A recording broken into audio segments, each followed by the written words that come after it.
Hello everyone, you're watching the Dragon Ball Legends Ultra Space-Time Show's Ask Stuff.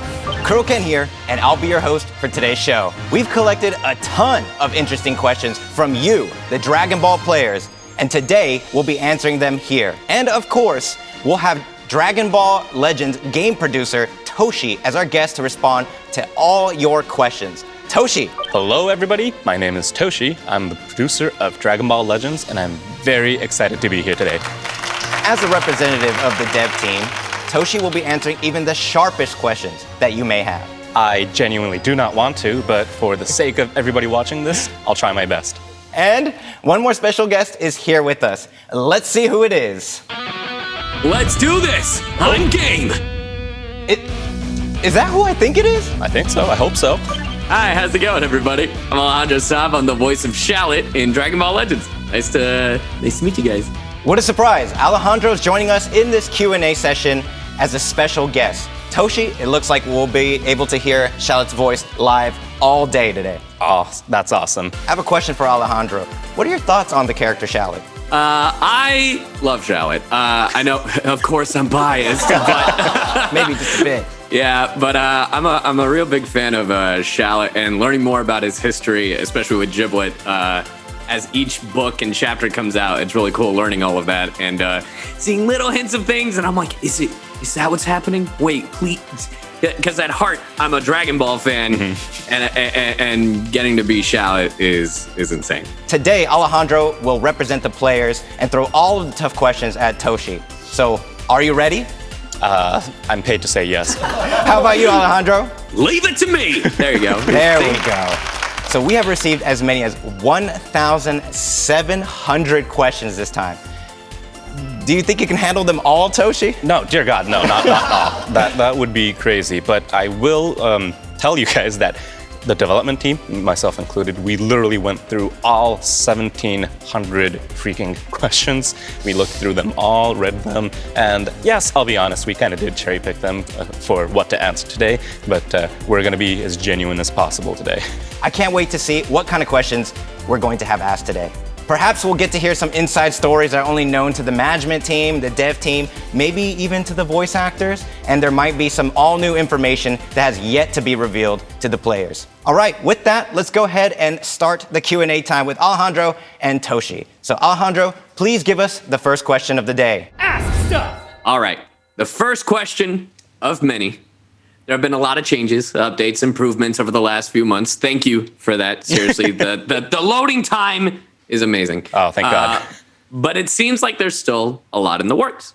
What's the biggest update you've got in store for Legends in the future? And when can we expect it to go live? All right, well, that's one tough question that you brought up immediately. Honestly, unfortunately, even though this is literally the first question, I can't give you a straight answer because we don't know all the time yet either. We have many plans that we want to do, and then there's many plans that we have to do coming up, and some of which changes the order of others. Priorities keep changing. So I'm gonna have to tell you that some of the QOL updates, the quality of life related updates, are definitely coming, and something that will hopefully change your experience in Dragon Ball Legends is coming as well. But I'm just gonna have to say I can't tell you when.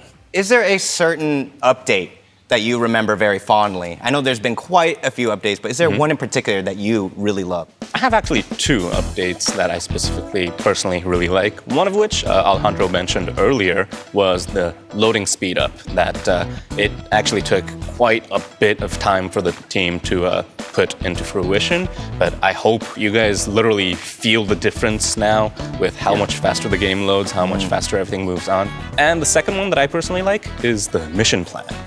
I hope you guys are doing it as well, but that's something of a steady stream of chrono crystals that you guys can keep acquiring, and also it lets you choose the play style of how you want to do it. Some people, honestly, even in our team, chooses the casual style where you don't have to constantly just keep playing every day. You can just occasionally do the maximum 10 stamina skip tickets and such. And me personally, I'm always choosing the PvP route, even though I'm good at it. But it's a constant stream of chrono crystals, and it lets you choose your playstyle. All right, so let's move on to the next question. Alejandro, would you please? Ask stuff. How do you go about making the introduction videos for new characters? Is it actually people playing, or is it all programmed? Like, how does that all? So that is actually all recorded by one of our management team, developing team. And it is not programmed, it's not scripted. It is something done manually per character because we all know every character has its own value, has their own moment. And also you can kind of tell, right, that certain characters have their own special lines, special things that we have in store, sort of Easter eggs for every character. So we want to show those off in those introduction videos. That one member in our team is working on every video on his own. He shows his love for those characters and he makes those special edits on his own. Ask stuff! Okay, this one's really interesting. How long does it approximately take to develop 1 or 2 new characters? Since you guys do kind of come out with them frequently, so it's really interesting to know. On average, or rather minimum, it takes at least 3 to 4 months to develop one character. Minimum. It depends, obviously, depending on the character we're talking about. Some of the characters, for example, the new Goku, the Ultra Instinct Sign Goku, that one took a lot longer than all the average characters in development, mainly because, for one thing, he has his own unique ability, the unique gauge, that lets him just literally dodge strike attacks, blast attacks, and you don't have to touch the screen at all. That's another thing. And also his ultimate move. I'm pretty sure you saw the legendary finish effect, but we put a lot of effort into making that a reality. Development team is very fond of that character to begin with, obviously, and we wanted to make sure that everybody could keep up with the hype and realize that character's full potential. You saw how awesome moment that he dodges all the attacks, he's diving into the enemy, and you could tell that you could see the shadows of him moving around. That's a special effect for him specifically as well. And honestly, we'd like to think, even though it's a smartphone app, that it's really high level quality. And whenever we see comments saying, is this really a smartphone game, or is whenever we see people slightly confused, we really like to take that as a compliment. Ask stuff. Does the development team have a thing for Nappa? Because I gotta say that the story did make me love Nappa. Mm-hmm. I was not a fan of Nappa, but wow, the story turned me around. We have a dedicated team for the scenario of Dragon Ball Legends, and one of the leaders is very fond of that character. He likes those early the Saiyans that appeared in the early days, one of which is definitely Nappa. And I wouldn't say he has a thing for it, but he wanted to make sure that everybody understood his character a lot better, and definitely felt that the chemistry he had with Shallot is something very unique to Dragon Ball Legends, and we definitely saw those comments real time when we first released the story, and we were really happy to see those positive comments on it as well. And of course, with that, we also have the many different forms of Nappa that have appeared in the game. We have Nappa the Cruel, we got Zenkai Nappa, and we even have the Elite Soldier, and if I recall correctly, Nappa with hair, which was amazing to see. Alejandro, what do you think of Nappa? Like I said, when I was first introduced to Nappa when I was a kid, I didn't like him. Well, he beat up one of my favorite characters, which is Krillin. But with the story with Shallot and that unfolding, that like teacher, that Nappa just kind of adopts Shallot, I was like, what? What? And I think what really solidified it, because there were moments where I'm like, okay, Nappa, I get it. You're being a little pushy, but that moment when he's facing off against the Ginyu Force, so then Shallot can go help Vegeta, that was such a good moment. And then later on, he comes back in this very big climactic moment where everyone's like, "Help Shallot!" And I'm like, "What is happening? This is so cool." It was really, I love his rendition of Nappa. Ask stuff. How long are you planning for this story to be? Are we getting close to the end? Or do we still have a way to go? We haven't decided is the answer, first off. Great! Mainly because we have a vision, a story that we want to tell with Shallot, but a lot of the minor details are actually still yet to be filled in. We're kind of working as we move on, and also there's all these new things that we want to try out as well. And not to mention that I don't want to say this plainly, but there's some of us that doesn't want to end it. And also, not just that, but Shallot has his own unique system where he can transform, and as you progress with the story, you get more forms. Right now, you can turn into Super Saiyan God. Right now, if we have any plans or not, we have no idea as well for any future endeavors, but we want to say that Shallot and Giblet's story has a sort of, I wouldn't say definitive end, that we have a vision that we want for them to realize, but it's still yet to come, and there's still more to go. Ask stuff! So how much creative liberty do you have when it comes to this story? Like, are you able to change the personalities of, like, the Legends original characters, or add elements that veer away from the main series? You know, let's say Hit was going to join the story. Would you be able to make a unique storyline for him that only exists in Legends, or is that, like, you know? We do have a bit of a creative liberty, like you mentioned earlier, but we can't deviate too far, not just because there's rules or anything, but because we want to make sure that everybody can enjoy it. You know, there's that vague line probably somewhere where people are comfortable with what we do with the characters, and then people start thinking that shouldn't have happened, or why is that character doing so and so. And honestly, it's really hard to pinpoint a really set rule for that. So in that sense, we're always experimenting. That's why we had that vision that I told you earlier, where we have the sort of vague idea of where we want to bring in the story, but the details, how it goes up to that point, is not set in stone all the time. And we have not just us, but all these other teams working with us as well, giving us feedback. And we definitely look at everybody's direct feedback online as well.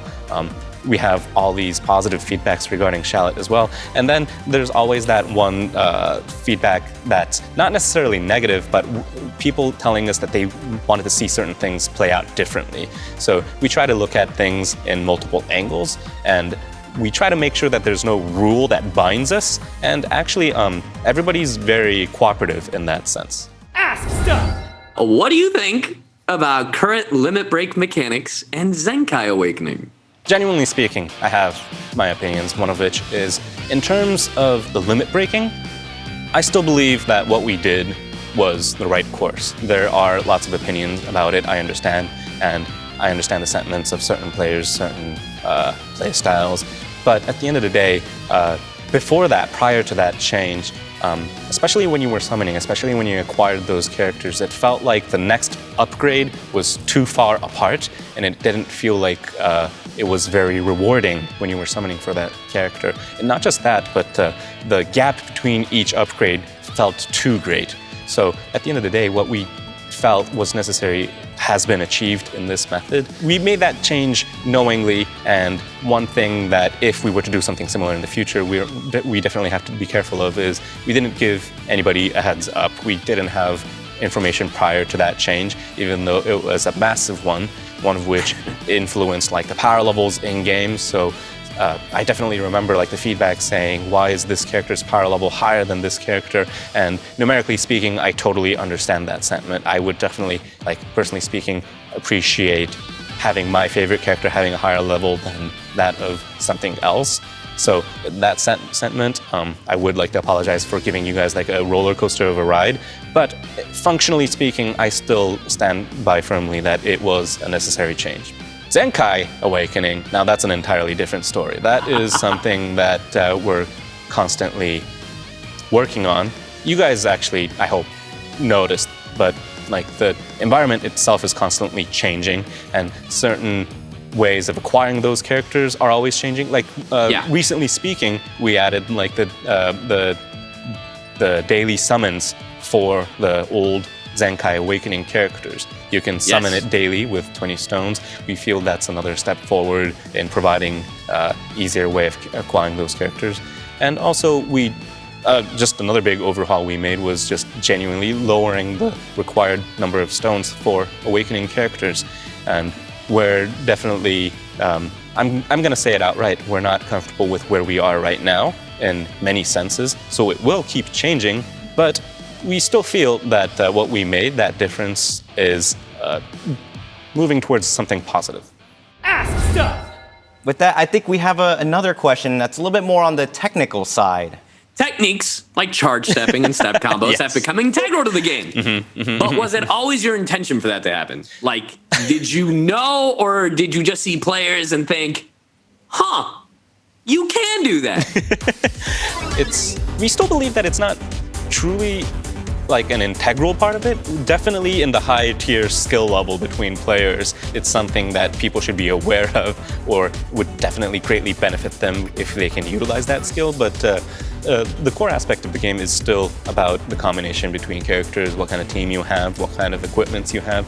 So it's still one part of it. I'd like to think it's not too major, but most of those skills that are available right now, most of those manual things that players are doing in-game, we actually were aware that they were possible to begin with. Okay. We should probably explain that those are available for everybody rather than let everybody figure it out on their own. So that's another thing that we'll definitely work on. But those don't even have an official names to begin with.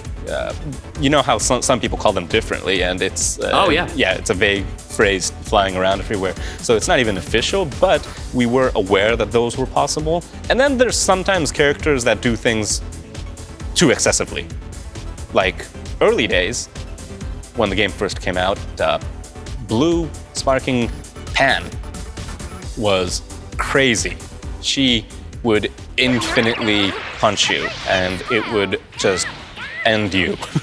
She had no mercy whatsoever because of the functions that we were aware of, but didn't realize that Pan would be this crazy in that kind of environment. So stuff like that happens, so that we have to be careful. But most of the time we are aware that they can be done, and we appreciate that players pick them up, that some of those top tier players spread it around and explain it for everybody to be able to do and replicate. So at the same time, I want to definitely say, like you mentioned earlier, Alejandro, you still can't comfortably do them, right? No. I can't either. Not at all. I cannot. I can't. I tried. I had like you explain it to me. I had some of the directors explain it to me, and I'm like, nope, I can't do it. I'm just gonna chain it together and punch people. Yep. And at the end of the day, we want to make sure that play style is okay to do. Ask stuff.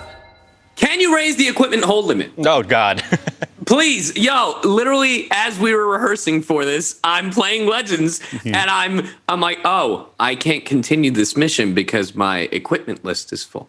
Functionally speaking, you guys know that every equipment has its own numerical value tied to it, right? You have to basically roll for it when you acquire it, or maybe when you reset it and then upgrade it again. Meaning each of those has its own data that it holds, and the more we allow for players to hold them, the longer the loading time gets, and the more stress it becomes on the player. So as much as we'd like to say, here's 1 million more slots, it's technically, like physically, not possible for us at this point. So we're trying to figure out ways to give it to you guys in a more realistic manner without stressing out the game. So no, we can't raise Not it yet. Not yet. Yeah, you said yet. Oh no, definitely it's coming. It is something that we're working on because, like you said earlier, it's something that kind of stops the flow of the game sometimes, when you have maximum and you use stamina, and then it's like, nope, you have max out. You want to sell them? It's like, yes, I do want to sell them. Alejandro, what about you? What's your favorite equipment? All right, I'm gonna be real honest. When it comes to equipment, I need to be better about it. But my favorite one is the one with Super Saiyan God Shallot. Oh yeah. Mainly, number one, biased. Number two, pretty art. That's it. That's the only reason. No, I definitely have that too. Sometimes I choose my equipment just because, it looks pretty. Yep, or it's gold, and it's like, oh man, I've run out of gold equipment. Guess I gotta equip the silver one. I understand, totally understand. Ask stuff. Okay, I'm actually really interested in this one because I always think this is really cool. Would it ever be possible to have giant characters, ones who can physically grow, like either Namekians or Grade A? That is one thing the development team also would like to see as well. It's obviously a big part of the series that is Dragon Ball, giant apes and just giant characters in general. But at the same time, we have our technical limits as well, mainly in terms of RAM, just memory, and also just the speed of the game. And if you haven't noticed, it's a 1v1 game where, you're in that field. How would we do large characters, I don't want to have to fight a large character and always stare at the character's stomach or maybe even more lower part of their body. I want to see their face. I want to see the entire, character that is the giant ape. Sure. But unfortunately, if we try to do that, the character that you're using is going to be really tiny. Things like that. We have lots of difficulties that we're trying to work with. At the same time, we want to make sure that as we move on with the game that is Dragon Ball Legends, we don't want to cut off players with certain smartphones. I've seen different games, different companies do this, but as they move on, they just cut you out. They just say, nope, we're not going to support this anymore. We try not to do that as much as possible. We want to make sure that we start off supporting everybody and we keep that main audience with us. So that is one reason it's been a difficult journey for us adding those large-scale characters. So as of now, I'm genuinely sorry, but I can't say that we have a set plan in adding those characters, but it is one thing that we're still constantly trying to realize, and it's not something that we forgot about or just simply given up on. Ask stuff. I've been asked this since day one, and I'm going to pass along the question because I also want to know. Mm-hmm. Are we ever going to be able to use Giblet and Zaha? I mean, you can use Zaha in the story. You know what I mean. I do. I really do. Personally speaking, I would definitely like to add that too. But again, there's this vision that we're trying to go with in terms of the story of Dragon Ball Legends. And when that vision comes to fruition, hopefully that's when we'll be able to provide those characters. Hopefully. So with your vision, what kind of skills would they use, if you're allowed to talk about them? Well, that's cool. That would be, well, one thing is I want to definitely make sure that if Zaha hits you, you bleed. Because swords, makes sense. It's one of those unique characters that you don't really see frequently in the Dragon Ball lore, where they use weapons. And honestly, we had tons of fun creating Zaha because first off, he's a swordsman and he's also a mage, and he doesn't even swing the swords with his hands. He wills them to be. So just that character in general, we definitely want to explore more of. And again, hopefully you bleed when you get hit by that character. Ask stuff. Are you planning more transformations for Shallot, and why is it Super Saiyan 4? I don't know how you're gonna do it, but you're right. You added that. That's not on the script right there. I know I have that script right there. It's on there. It's on there. It's in the script. Right now, we're trying to think of ways of providing for every transformation that he has right now to be unique. So we're trying to focus on more ways of doing something similar to that. But at the end of the day, I understand what you're saying is more new forms, right? And if I had to answer yes or no, I mean, maybe not. It's not even a yes or no. So you're saying there's a chance? I mean, there's a chance for anything. Because we definitely want new things for Shallot as well, because we're biased too, honestly, because Shallot is our character, and it's very unique to Dragon Ball Legends. Honestly, at the end of the day, I mean, as much as certain people won't like it, we would love to see something that just goes beyond maybe what people are expecting, right? Something too strong for players to think of, maybe. But again, his transformation is very strongly tied to the story progression. So it will take some time, but there may or may not be something. So, being the voice of Shallot, what type of moves are you using in the game? Most recently, because I just want to see him look cool, I'm using the Gogeta Blue move. I do love the Broly one. Just him shooting out of his mouth. No, that one. I've seen a lot of fans sent me this one, and it's really funny. I believe it's either Great Saiyaman or Gotenks move, and it almost looks like Shallot is dabbing, and I'm like, Oh no. y'all are reaching, but I'll give it to you. I mean, I'll give it to you. It looks cool. It's always interesting seeing all those moves. Sometimes I just go through the list, and it's like, what does this look like? What does this look like? And because I'm like, I'm sure some are better, or some have different ranges, or have better like damage. But I'm like, does it look cool? Yes, definitely. Ask stuff. Will there be more Legends Road events?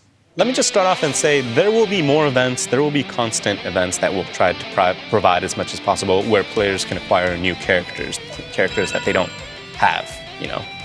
So in that sense, I hope you guys look forward to those new events, whether it be similar to the,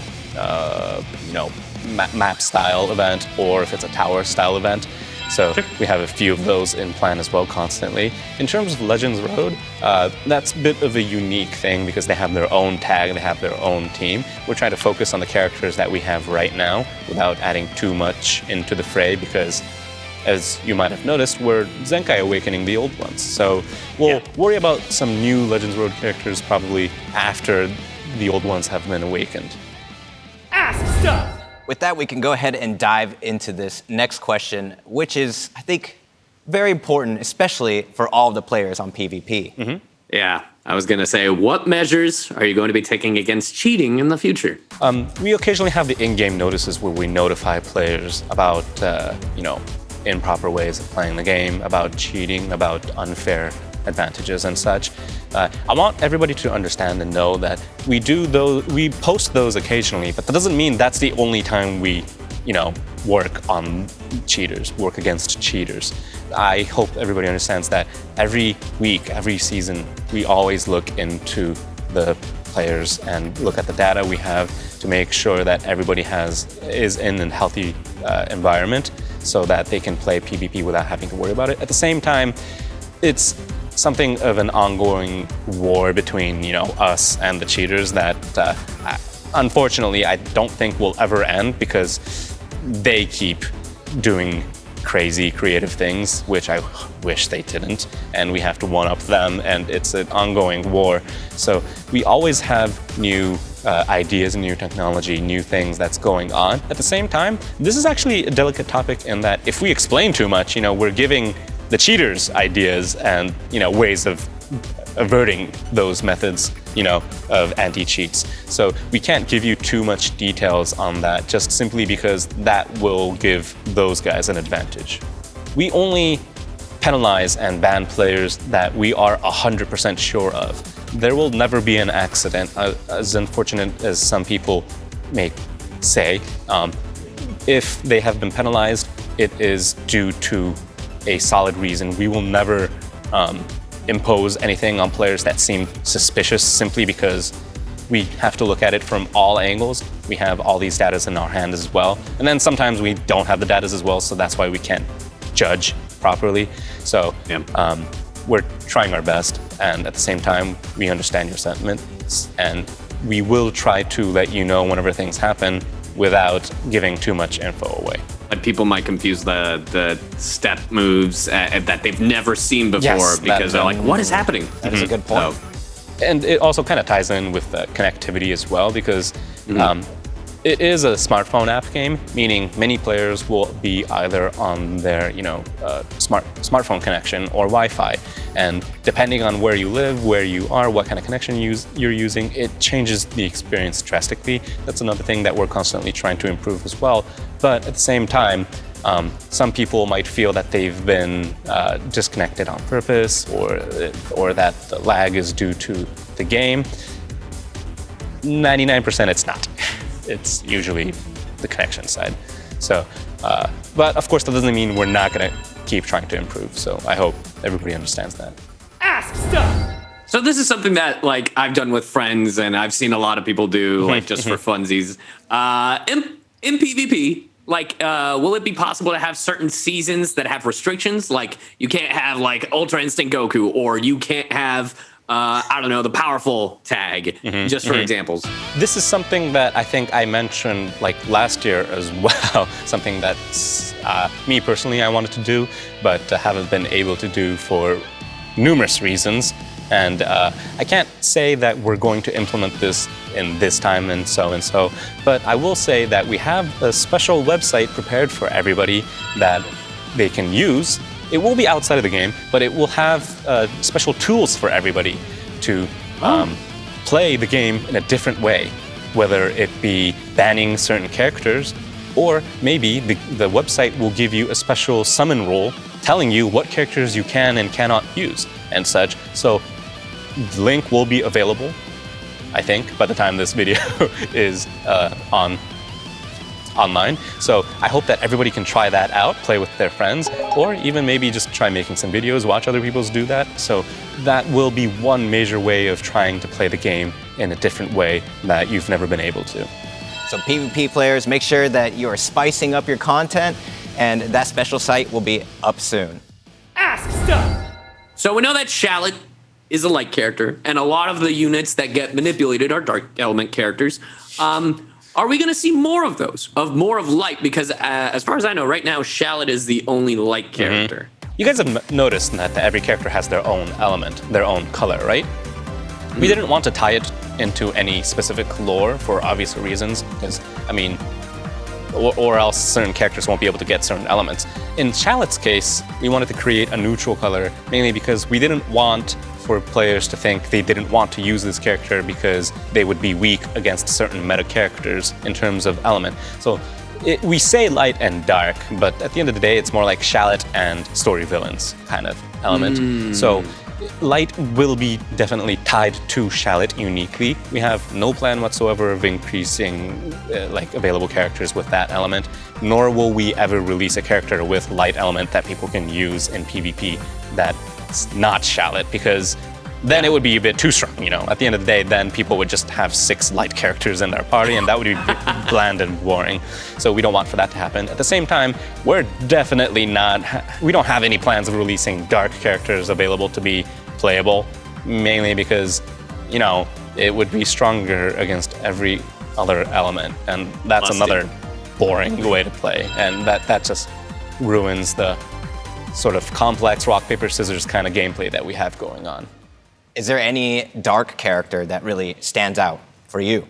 I personally really like that dark element effect on the Majin Buus, mainly because it fits so well with the character to begin with, and it's something easy to understand, easy to recognize menace, and I just felt like that effect just in general is cool.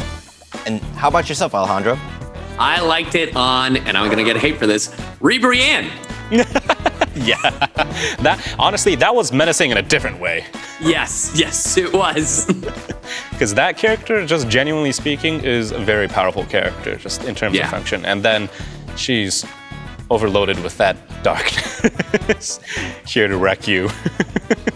Ask stuff. With that, ladies and gentlemen, there's still plenty of questions to ask. I think there's still about 1,690 questions. Give or take, yeah. Give or take. But I'm not sure if we're going to answer them all here today. But rest assured, the team does see it.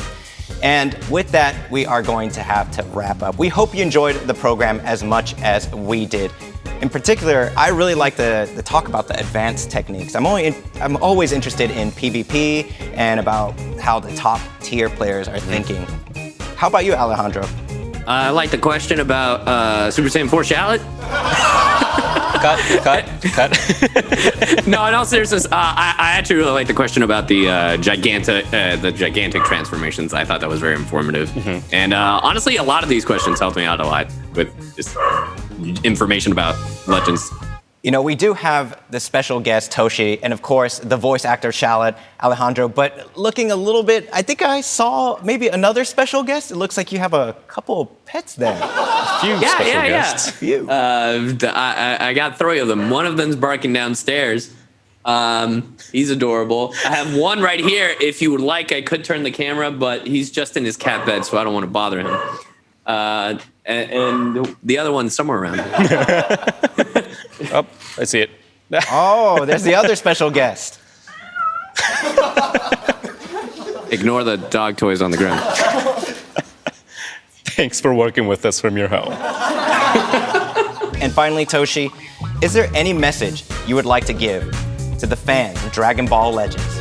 We really appreciate everybody for participating, sending us all these genuine questions. 1,700. We were genuinely amazed. And I was personally even more amazed at the fact that the majority of those questions were proper questions, like genuine questions. I honestly expected more people to ask, can we have more chrono crystals and such, or can I have Gogeta Blue and things of that sort, which I did saw a lot of. There were quite a few of, there being 1,700 and all, but we really appreciate how everybody is into this game that is Dragon Ball Legends and have their own just investment into it. So we were only able to answer a few questions today, and I hope everybody had fun with it, but we will make sure that in the coming days, months, hopefully it won't take years, that we answer more of these questions and we get more questions, and it keeps updating so that we can be closer to you guys as a whole and that everybody understands where Dragon Ball Legends is at as a community. It sounds like there is a lot of content coming our way. Alejandro, with that, there are so many people that are huge fans of Shallot, and how do you expect that character to develop? I'm watching you. Might be a tough question to answer with Toshi I was here. going to answer this question. I don't know. I want to give an answer, but I feel like if I say anything, it's just going to be edited out. I don't know, is it? I hope things will go well for him. No, God, that's so big. I know. I can't. All right. I'm really looking forward to things to come, seeing how Shallot progresses, see if he can actually one day take on Goku, like actually be a match for a Goku, because I think that's always the nice parallel I've noticed, that Shallot is going through a similar journey as Goku, but it's not one-to-one, which is something that I was also scared of when Toshi brought it up earlier. But I'm glad it's different, and he's going through his own thing, and it's almost like a boot camp. That it's and I love that, and I really hope that one day the Shallot ends up being this rival for Goku, and I'm sure that some people are gonna be like, come on, bro, you're reaching, and I'm like, yeah, sure, but I think it would be something endearing seeing it come full circle. This young Saiyan who is technically older than Goku, from a different era, just like see the blood of the tainted and the blood of the defeated come together. I think that's just really cool, because there is that whole cycle going on between Goku, Giblet, and Shallot. I always find that fascinating, so I hope more of that develops, because I think that whole plot point of the blood of the defeated and the blood of the tainted is so fascinating, especially for the Dragon Ball universe. With that, that's the end of the Ask Stuff section. But Dragon Ball Games Battle Hour will keep on running. In the next program, we'll have top players from around the world test all they know about Dragon Ball Legends and duke it out, an exciting quiz show. So next up, the Knowledge Showdown. Be sure to stay tuned. Alejandro, with that, could you conclude the show for us? Don't miss the Knowledge Showdown. Thank you very much. See you all later. Have a great day.